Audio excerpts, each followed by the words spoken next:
REED-BBS, BBS, Blackbird Sugar, Bachelor's in Boxing Studies, Television, Fred Sanford of the Fistic Arts. Float like a butterfly, sting like a bee. Ah, rumble, young man, rumble. Ah, I'm young, I'm handsome, I'm fast, I'm pretty, and can't possibly be beat.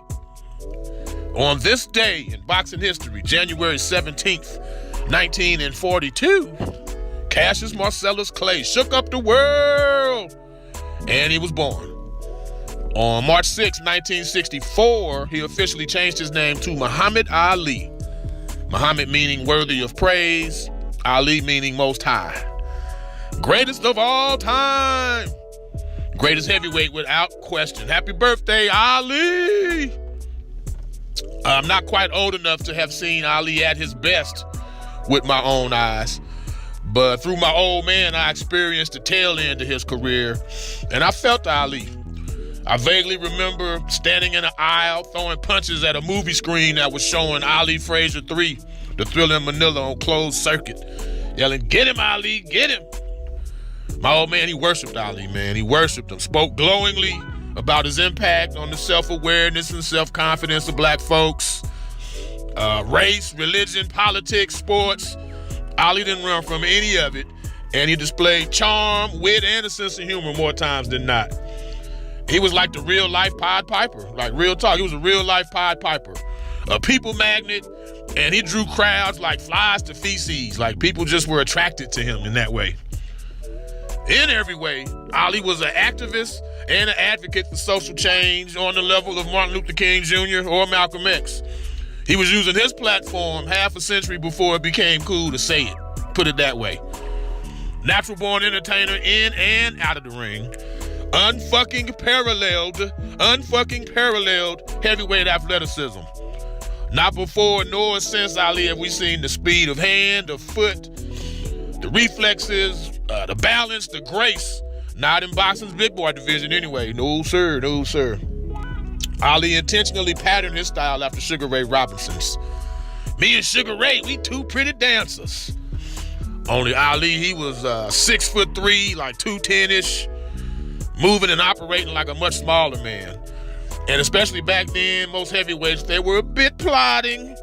They lumbered a bit, you know, they was lead-footed. A little bit not as graceful, and then comes this dude. Float like a butterfly, sting like a bee. Your hands can't hit what your eyes can't see.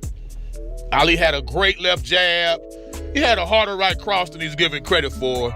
He was a solid, basic 1-2 guy, primarily, but he would open up with accurate looping hooks also. He pulled back from punches, which is a boxing no-no, but Ali would lean back, and he moved his head from one side to the other. So he didn't get hit as much as you would think pulling back from punches. KO'd Sonny Liston with what he called an anchor punch, which is basically a pull counter. He conscientiously objected to being drafted into the Vietnam War and was exiled from boxing altogether, stripped of the undisputed heavyweight championship. Think about this. This man was 29-0, 23 KOs at the time, and he was just 25 fucking years old. 25 years old. Wouldn't fight again for 3 years, 7 months, and 4 days. Just wrap your mind around that. You 29-0, 23 KOs, 25 years of age, and you don't get to fight again for damn near 4 years. Literally, we never got to see and witness Ali's full fighting potential. Post-exile, he was 27-5, 14 KOs, and the time off, it took the spring out of his legs, man. There was traces of it, flashes here and there, but he couldn't sustain it. The hand speed and reflexes dipped, but we learned how tough Ali was also with that. We learned how tough he was, and eventually he reestablished himself as the top dog in the heavyweight division. For sure, the public got their money's worth from Muhammad Ali. He fought 61 times in different countries like England, Sweden, Scotland, Puerto Rico, Canada, Germany, Japan, Indonesia, Malaysia, of course, Manila, Philippines, and Kinshasa, Zaire. Had like 50 exhibitions and countless public workouts. These days, it's very rare for an American fighter to leave his homeland, and dudes are reluctant to spar in front of a crowd. Times have changed for sure, and exhibitions are pretty much extinct. You know what I'm saying? Along with the Last Poets and Gil Scott-Heron and Rudy Ray Moore, a.k.a. Dolomite, Ali, he had his little rhythmic rants.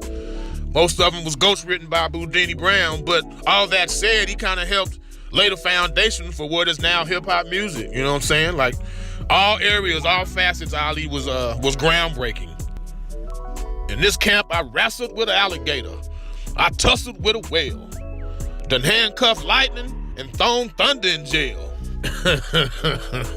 Ali was a funny dude, man. Ain't he ugly? He's too ugly to be the heavyweight champ. The heavyweight champ should be pretty like me. If you dream of beating me, you better wake up and apologize. They don't know if I'm any wiser or worser. They don't know if I'm any wiser or worser. And my favorite, center of that ring. I will meet you in the center of that ring. Love me some Ali, man.